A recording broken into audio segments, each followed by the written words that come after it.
Halo, halo. Oke, kita mulai dulu ya. Para santri sekalian, pelajaran hari ini ya. Dengan salam. Assalamualaikum warahmatullahi wabarakatuh. Alhamdulillahirabbil alamin. Semoga semuanya sehat ya, bahagia untuk bisa ikut kuliah pada pagi hari ini. Jadi Ustadz Bilan hari ini ya di kelas 11 IPS akan menyampaikan tentang Islam di Nusantara yang secara lebih spesifik judulnya adalah Islam, Jawa, dan keberagamaan hari ini ya. Islam, Jawa, dan keberagamaan hari ini ya. Mari kita awali semuanya dengan basmalah dan sholawat. Bismillahirrahmanirrahim. Allahumma sholli ala sayyidina Muhammad wa ala ali sayyidina Muhammad. Oke, selanjutnya ini ada satu gambar ya. Ini sebenarnya lukisan mungkin sekitar abad 19 awal ya, uh, yang menggambarkan sosok seorang ulama ya di Jawa ya, seperti itu. Jadi saat itu orang-orang Eropa itu memang seringkali keliling ya dan membuat rumah gambar ya, seperti itu. Jadi ini memang hasil karya tangan ya, seperti itu. Jadi digambar gitu ya dan diwarnai manual seperti itu ya. Jadi ini adalah sosok ulama di Jawa dengan pakai suban, pakai jubah, dan misalnya membuat tasbih seperti itu. Oke, kita lanjut. Oke, kita awali membahas tentang Islam dan iman ya. Pertama kita membahas Islam dan iman dalam kitab Hadis Arba'in An-Nawawiyah. Di hadis tersebut ya, diceritakan bahwa saat itu Nabi Muhammad bersama para sahabatnya berkumpul ya. Tiba-tiba ada seorang pemuda yang gagah, tampan, bersih, tiba-tiba masuk dalam satu forum itu ya. Dan tiba-tiba mendekati Rasulullah dan bertanya gitu kan. Semua kan heran kan. Dan kita pribadi kalau melihat orang seperti itu kan kita juga heran kan.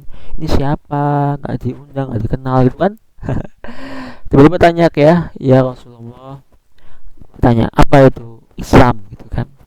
Maka Rasulullah menjawab, Islam adalah engkau bersaksi tidak ada Tuhan selain Allah dan Muhammad adalah utusan Allah, mendirikan sholat, membayar zakat, berpuasa pada bulan Ramadan, dan mengajarkan ibadah haji ke Baitullah jika mampu melakukannya.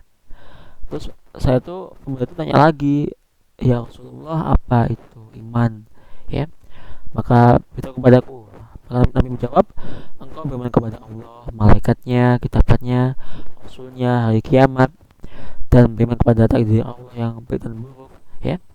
Itu iman, seperti itu ya. Jadi itu ya Mas Anas, Mas Johan, Mas Ubi, tentang apa itu Islam, apa itu iman ya. Itu hadis kedua dalam hadis Abi An-Nawawi, riwayat Sayyidina Umar bin Khattab ya. Riwayat Sayyidina Umar bin Khattab. Lalu ada riwayat hadis yang lain yang disampaikan oleh Sayyidina Abu Hurairah ya, yang tercantum ya, tercantum dalam kitab Al-Lu'lu' wal Marjan ya. Diterangkan bahwa di momen itu ya, ini riwayat dari Sayyidina Abu Hurairah, yang ditanyakan lebih dulu adalah iman, baru itu Islam ya. Iman dulu baru itu Islam ya. Ini menurut riwayat dari Sayyidina Abu Hurairah ya. Tapi secara isi artinya sama ya, sama. Isi artinya sama, iman itu apa sama, Islam itu apa sama, cuma beda urutan aja. Seperti itu. Oke? Itu tentang Islam dan iman, seperti itu ya. Jadi ketika kita bersyahadat ya, kita berikrar bahwa Tuhan kita Allah, Nabi Muhammad SAW, maka kita dilimpahi kewajiban ya, untuk sholat, untuk zakat, untuk puasa Ramadan ya, seperti itu. Dan kita juga harus mengimani pada yang gaib ya, seperti malaikat ya, kiamat ya, takdir Allah juga, seperti itu. Oke ya. Dan ini ada foto, adalah foto para santri mengaji, mungkin ini sekitar abad 19 ya, di Langgar ya, seperti itu. Oke, itu diantaranya. Kalau teman-teman ingin tahu bagaimana Al-Quran abad 19, coba di searching aja ya, manuskrip Al-Quran Jawa abad 19. Nanti bakal muncul di Google ya, seperti itu. Oke, lanjut ya. Kemudian tentang Islam dan iman ya. Menurut kitab Mabadul Islam karya Syekh Abu Al-Maghdi ya. Syekh Abu Al-Maghdi ini adalah ulama besar di Pakistan, seperti itu. Menurut bahasa, ini dari beliau ya. Menurut bahasa, Islam adalah patuh menjalankan perintah dan patuh untuk menjauhi larangan dari orang yang memerintah tanpa syarat ya. Jadi agama kita disebut Islam karena merupakan ketaatan kepada Allah dan menjalankan perintahnya tanpa syarat. Jadi Islam itu semacam ketundukan sepenuhnya kepada Allah, seperti itu ya. Oke, kita lanjut. Kemudian untuk beliau lagi dijelaskan lagi ya. Kemudian poin pertama yang harus dilakukan adalah yakin dan sepenuh hati akan keberadaan Allah, seperti itu. Dan itu adalah iman. Kemudian ketika Mbak Salma, Mbak Alia, Mbak Fatia ya bertekad ya untuk belajar tentang Quran, hadis, tafsir, seperti itu.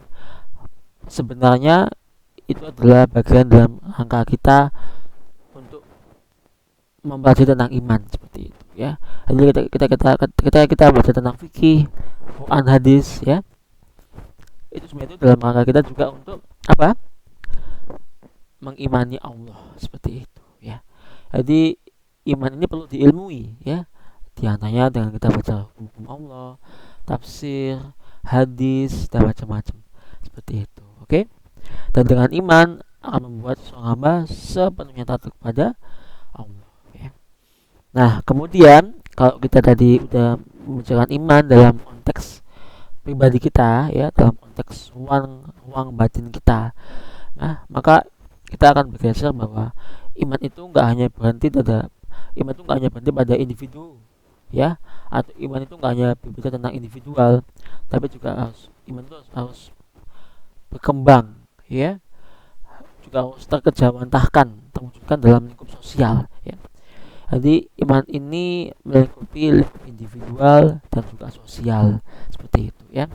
Dan iman ini buahnya gak hanya tentang ketaatan kita atau rajinnya kita sholat ya, tapi iman ini juga harus berbuah akhlak yang baik ya.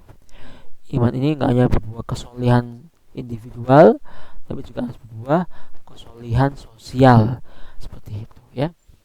Menurut kitab ya Islamuna karya Syed Sabik dan kitab Ibnu Hadis karya Imam Suyuti ya, disampaikan bahwa di situ dikutip ya surat An-Nisa ya, barang siapa membunuh seorang mukmin dengan sengaja maka bahasanya dan neraka jahanam dan ada azab yang besar dari seorang muslim itu nggak mungkin lah mau dengan tega menyakiti ya, seperti itu ya. Jadi seorang yang beriman itu diharapkan punya akhlak yang baik ya, menyayangi sesama, melindungi makhluk yang lain, seperti itu ya. Nggak mungkin ada rasa tega untuk menyiksa atau sampai membunuh ya, seperti itu. Lalu tidak sempurna iman seorang dari kamu semua sehingga dia menjadi saudaranya ya, sehingga dia menjadi dirinya sendiri. Oke. Jadi kita melindungi saudara kita mengamani saudara kita memuliakan saudara kita ya, itu adalah bagian dari wujud iman, seperti itu ya. Itu diantaranya kita ingin memberikan yang terbaik ya. Jadi Mas Obi ya, Mas Sajahan, Mas Naufal, Mas Bintang ingin memberikan yang terbaik pada teman-teman di kelas ya, itu adalah wujud dari iman, seperti itu ya. Itu diantaranya. Ini foto mungkin di sebuah madrasah atau sekolahan ya, seperti itu.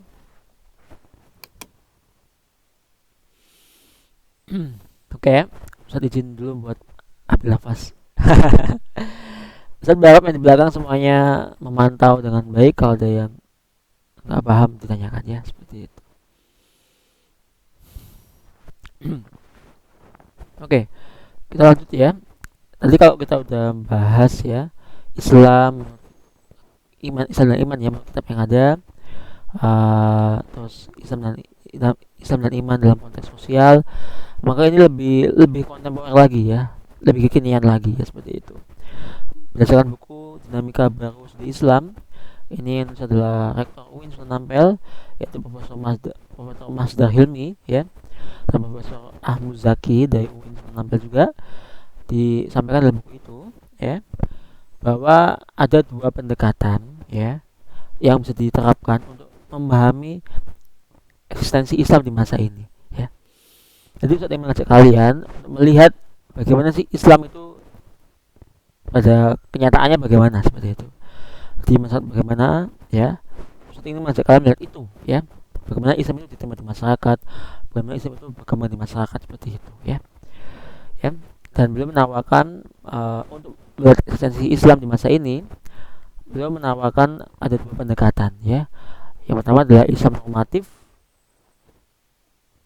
ya, Islam normatif. Yang kedua adalah Islam historis, ya. Ada pendekatan Islam normatif, ada pendekatan Islam historis. Yang dengan kedua pendekatan itu, ya, Mas Anas, Mas Bintang, Mbak Fania, Mbak Nakia, Mbak Zakia akan lebih mudah melihat bagaimana fenomena keberislaman hari ini seperti itu dengan dua pendekatan tersebut, ya. Dan secara definisi, Islam normatif adalah sebuah cara pandang pada Islam yang berbasis pada teks-teks keagamaan, ya. Jadi cara pandang pada Islam yang berbasis pada teks keagamaan. Lalu ada juga Islam historis. Itu apa? Adalah sebuah cara pandang pada Islam yang berbasis pada konteks kemanusiaan, kebudayaan, hingga kesejarahan seperti itu, ya. Jadi Islam historis adalah Islam yang bersangkut paut, ya, berhubungan erat dengan dinamika kehidupan dan peradaban manusia. Jadi misalkan kalau Mas Anas, ya, Mbak Nakia, ini, ya, aku ingin sih melihat bagaimana Islam berkembang di masyarakat putih, ya. Islam dipahami dan diamalkan di masyarakat Semolawaru. Itu adalah cara pandang Islam historis seperti itu, ya. Itu adalah cara pandang Islam historis. Oke. Dan dalam kali ini tampaknya perlu sekali kita menggunakan sudut pandang Islam historis ini, ya, yang fokusnya adalah tentang Islam yang berkembang di Jawa, ya, yang berkembang di Jawa, yang populer dikenal sebagai Islam Jawa atau Jawa Islam, ya.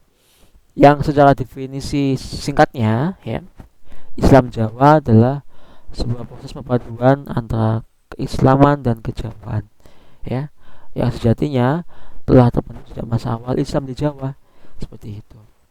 Jadi gini, ya, Mas Anas, Mbak Alia, ya, semuanya, Mas Faiz, ya, Mas Noval, ya, seperti itu, Mbak Karunia.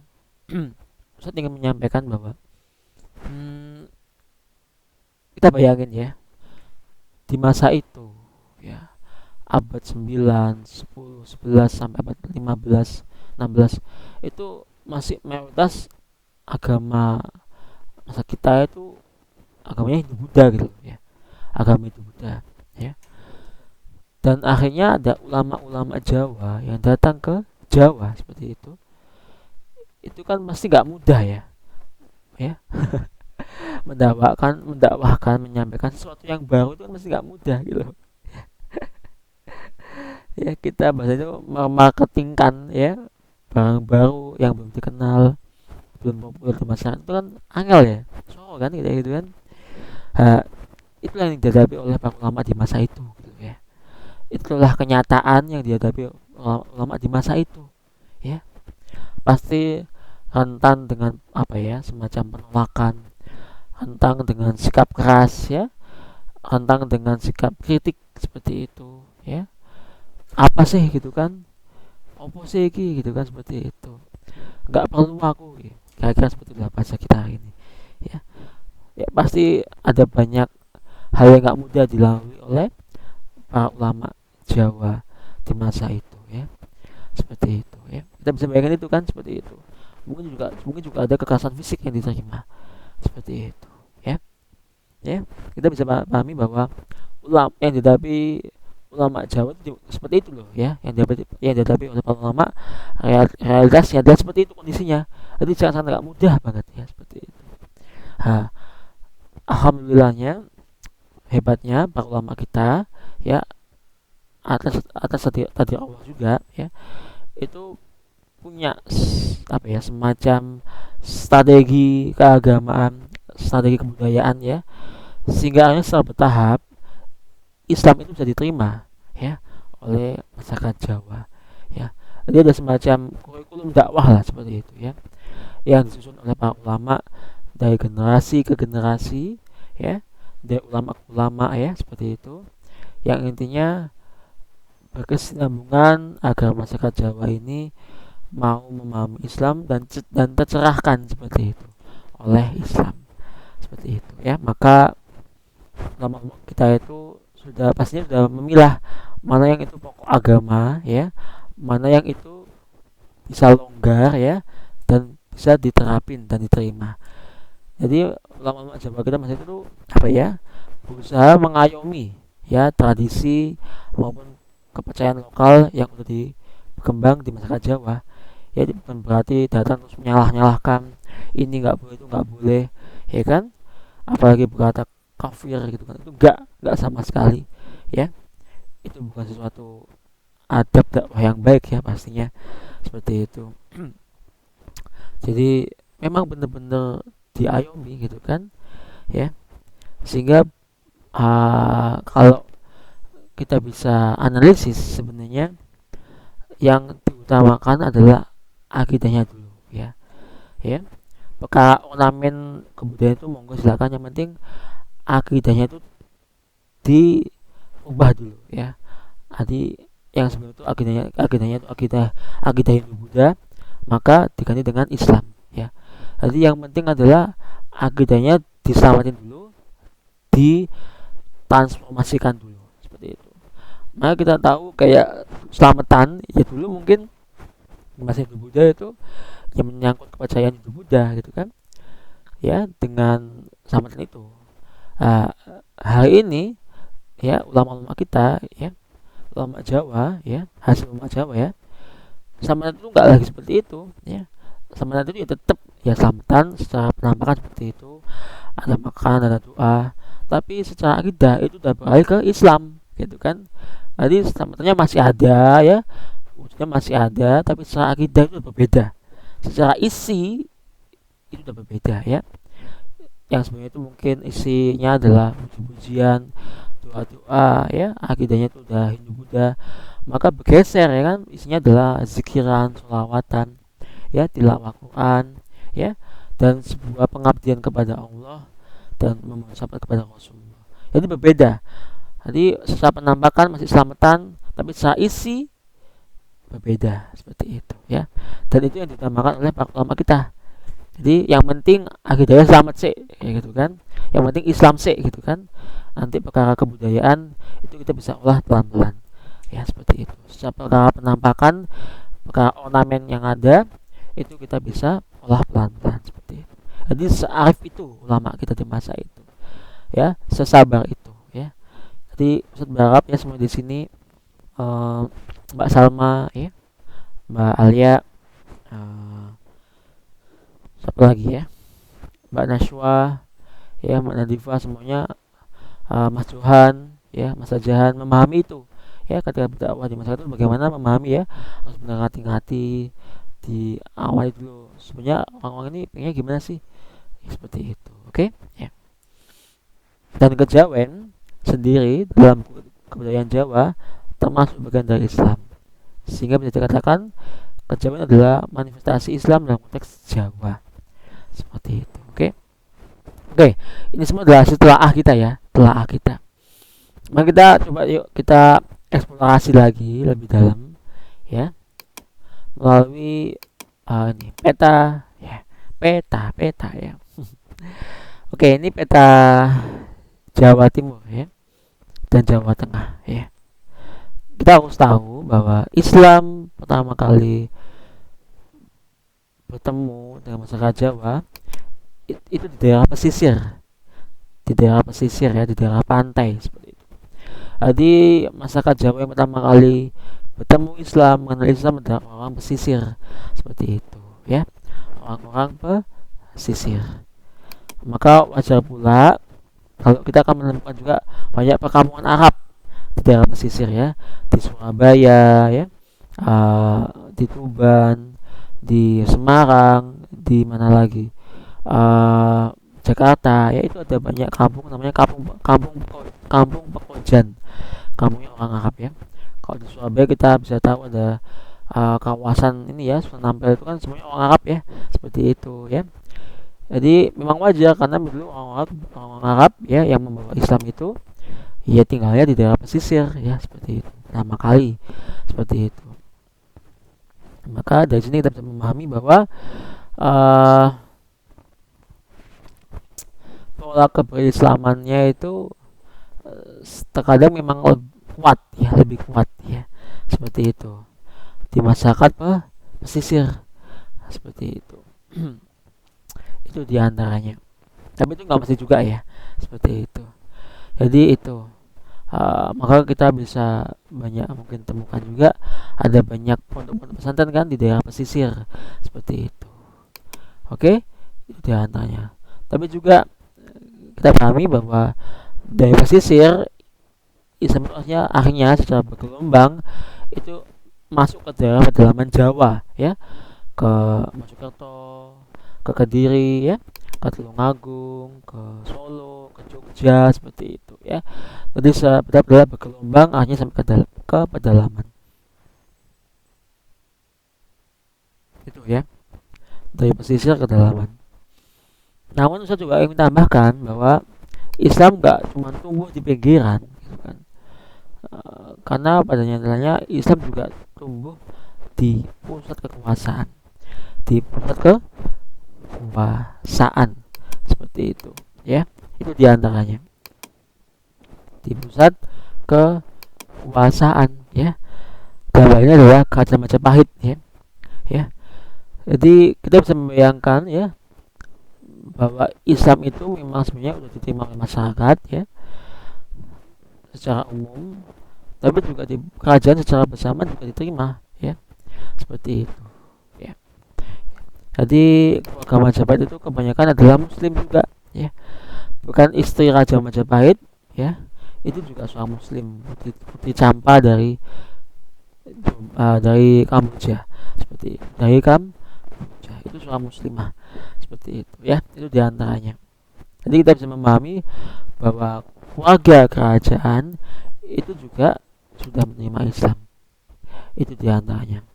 Dan dalam sebuah konsep keagamaan kebudayaan agama Jawa yang di Jawa ya, di masa Hindu Buddha akhirnya berpindah ke Islam, raja itu mesti dianggap perwakilan dewa, perwakilan Tuhan lah, seperti itu ya, sehingga rakyat itu benar-benar menghormati ya, itu tadi. Sehingga apa yang dikatakan raja, apa yang dibuat raja itu benar-benar menjadi spirit ya bagi masyarakatnya, bagi rakyatnya seperti itu. Dan kita bisa tahu ketika kita bisa membayangkan ketika seorang raja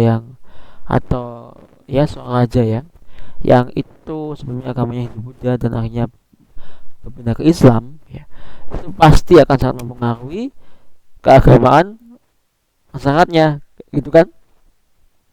Karena kita udah melihat, orang Jokowi Islam kayak ya berpindah ke Islam juga kayak gitu kan, seperti itu. Hanya Islam lebih mudah diterima, seperti itu ya. Dan dalam beberapa pembahasan seperti di serat serat Darmogandul nggak salah ya, ada naskah Jawa kuno itu, serat Darmogandul kan disampaikan juga sebenarnya Raja Brawijaya juga udah mengenal Islam, bahkan masuk Islam, seperti itu ya. Itu diantaranya ya. Oke. Lalu ini adalah kompleks makam keluarga Majapahit yang udah berislam seperti itu. Ini di Mojokerto, di Troloyo ya. Jadi bukti arkeologinya kita bisa temukan bahwa ada kompleks makam Islam dari keluarga Majapahit, dan itu di Mojokerto ya. Dan nisannya pun itu ada tulisannya la ilaha illallah ya. Jadi di dalam ini corak matahari Majapahit, gambar ini ukiran matahari Majapahit, itu di dalamnya itu ada kalimat tauhid la ilaha illallah seperti itu. Ini kan masya Allah kan seperti itu.